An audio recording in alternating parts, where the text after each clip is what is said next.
नमस्कार। आज हम ट्रेडिंग की दुनिया के उस पहलू पर बात करने वाले हैं जिसे अक्सर लोग नज़रअंदाज कर देते हैं। हम ये समझने की कोशिश करेंगे कि असल में सफलता चार्ट या इंडिकेटर्स में नहीं, बल्कि हमारे दिमाग के अंदर छिपी होती है। तो चलिए इस दिलचस्प सफ़र की शुरुआत करते हैं। ये जो बात स्क्रीन पर है, ये ट्रेडर लायन की एक समीक्षा से ली गई है और यही हमारी आज की पूरी बातचीत का सेंटर पॉइंट है।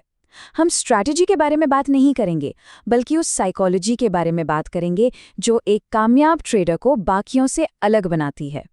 तो चलिए अपनी कहानी के पहले हिस्से से मिलते हैं, यानी इमोशनल ट्रेडर। एक ऐसा ट्रेडर जिससे हम में से कई लोग खुद को जोड़कर देख सकते हैं। और यहीं पर एंट्री होती है एक बहुत ही खतरनाक भावना की, फोमो, यानी fear of missing out. Swiss code के मुताबिक मार्केट फोमो का मतलब है वो बेचैनी जब लगता है कि दूसरे लोग पैसा बना रहे हैं और हम पीछे छूट गए हैं। और इसी बेचैनी में हम बिना सोचे समझे जल्दबाजी में फैसले ले लेते हैं। आजकल सोशल मीडिया के ज़माने में तो ये डर और भी ज़्यादा बढ़ गया है ना। तो सवाल ये है कि हमें फोमो महसूस ही क्यों होता है। असल में इसके पीछे कुछ मनोवैज्ञानिक वजहें हैं। पहली है भेड़ चाल, मतलब जिधर सब जा रहे हैं हम भी उधर ही चल देते हैं। फिर आता है पछतावे का डर, कहीं प्रॉफिट हाथ से निकल न जाए, इस डर से हम पीक पर खरीद लेते हैं। और जब हम सोशल मीडिया पर दूसरों की सक्सेस स्टोरी देखते हैं तो हमें लगता है कि हम ही पीछे रह गए हैं। और ये सिर्फ कोई थ्योरी नहीं है, हमने इसे असल में होते देखा है। याद है एआई कंपनियों का बूम, या क्रिप्टो का क्रेज, या फिर बड़े टेक स्टॉक्स की वो जबरदस्त रैली। इन सब के पीछे कहीं न कहीं फोमो का ही हाथ था, जिसने अनगिनत ट्रेडर्स को तब मार्केट में खींचा जब कीमतें अपने टॉप पर थीं। तो ठीक है, प्रॉब्लम की बात तो हो गई। अब चलते हैं सॉल्यूशन की तरफ।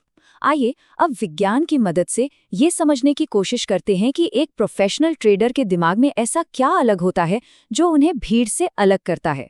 और ये सिर्फ सोच की बात नहीं है, ये असल में बायोलॉजी से जुड़ा है। सवाल बहुत सीधा है, लेकिन इसका जवाब आपके ट्रेडिंग करने के तरीके को हमेशा के लिए बदल सकता है। एक आम ट्रेडर और एक प्रोफेशनल ट्रेडर के दिमाग में असल में क्या फ़र्क होता है? अच्छी बात यह है कि अब एफएमआरआई जैसी टेक्नोलॉजी की वजह से हम दिमाग के अंदर झांककर देख सकते हैं। और ये तस्वीर, ये अपने आप में एक पूरी कहानी है। ये एक एफएमआरआई स्कैन है जो दिखा रहा है कि जब एक प्रोफेशनल ट्रेडर कोई मुश्किल फैसला ले रहा होता है तो उसका दिमाग कैसे काम करता है। न्यूरोसाइंस हमें उनके दिमाग के अंदर झांकने का एक मौका देता है, और जो दिखता है वो वाकई कमाल का है। तो ये रहा सबसे बड़ा फर्क। जब बाजार में टेंशन बढ़ती है तो एक आम ट्रेडर का डर वाला सेंटर, जिसे एमिगडाला कहते हैं, वो एकदम से एक्टिव हो जाता है। लेकिन एक प्रोफेशनल ट्रेडर के दिमाग में डर की ये प्रतिक्रिया काफी दबी हुई रहती है।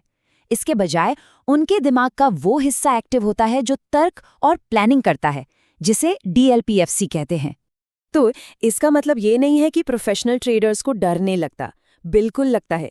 फर्क बस इतना है कि उन्होंने अपने दिमाग को उस डर को मैनेज करना सिखा दिया है।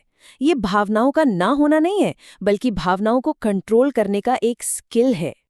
अच्छा, तो हमने ये तो देख लिया कि दिमाग में क्या होता है। अब सवाल ये है कि इस प्रोफेशनल मानसिकता को कैसे अपनाया जाए। आखिर एक प्रोफेशनल ट्रेडर सोचता कैसे है? और यहीं पर ट्रेडिंग इन द जोन के लेखक मार्क डगलस की ये कमाल की बात सामने आती है। वो कहते हैं, पैसा बनाने के लिए ये जानना जरूरी नहीं है कि आगे क्या होने वाला है। ये एक लाइन ट्रेडिंग को देखने का पूरा नजरिया बदल देती है। तो प्रोफेशनल सोचते कैसे हैं? देखिए, वो एक कसीनो की तरह सोचते हैं। वो अपना एज जानते हैं, यानी उनकी स्ट्रैटेजी में जीतने की संभावना ज्यादा है। वो हर एक ट्रेड के रिस्क को बिना किसी इमोशनल परेशानी के स्वीकार करते हैं। वो एक ट्रेड के बारे में नहीं, बल्कि आने वाले सैकड़ों हजारों ट्रेड्स के बारे में सोचते हैं। और सबसे जरूरी बात, वो नतीजे पर नहीं बल्कि प्रोसेस पर फोकस करते हैं। तो बात सीधी सी है, लक्ष्य एक ट्रेड में सही होना है ही नहीं। लक्ष्य है कि 1000 ट्रेड्स में लगातार सही बने रहना। ये एक मैराथन है, कोई 100 मीटर की रेस नहीं। और ये सिर्फ अनुशासन और लगातार बने रहने से ही मुमकिन है।